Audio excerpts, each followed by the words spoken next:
Selain hasil warisan penjajahan kolonial Belanda, konflik agraria yang masih marak terjadi di Indonesia saat ini sebenarnya juga hasil warisan dari kebijakan pemerintahan Orde Baru yang ternyata masih diteruskan oleh rezim-rezim yang ada saat ini.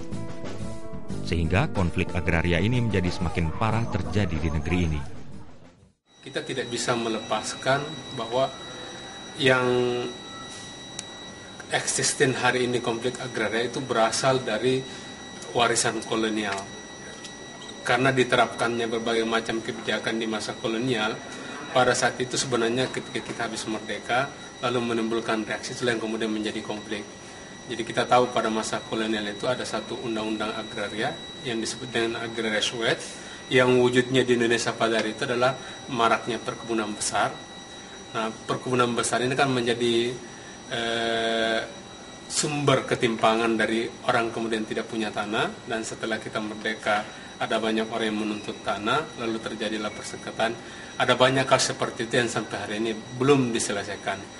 Meskipun sebenarnya pada era-era pemerintahan Soekarno dicoba untuk diselesaikan melalui beberapa cara ya, misalnya nasionalisasi atau dengan mengeluarkan undang-undang pokok agraria, itu semua dalam kerangka penyelesaian konflik warisan kolonial.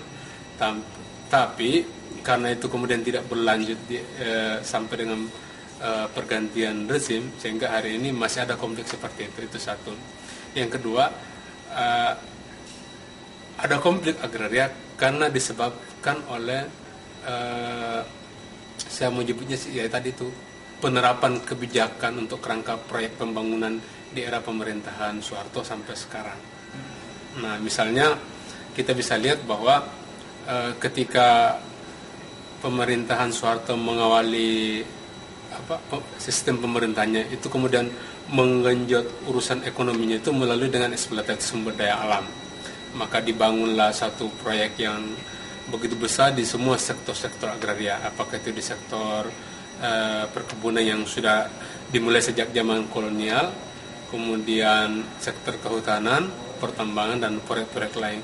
Nah, di atas sektor-sektor agraria ini kemudian terjadi konflik agraria karena sejatinya di atas sumber-sumber agraria itu sudah ada orang yang menempatinya dengan berbagai macam alas hak ya.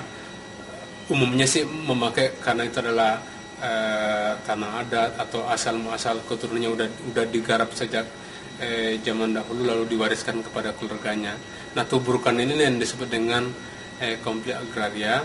Nah, itulah yang menyebabkan banyaknya konflik agraria sampai hari ini karena belum diselesaikan.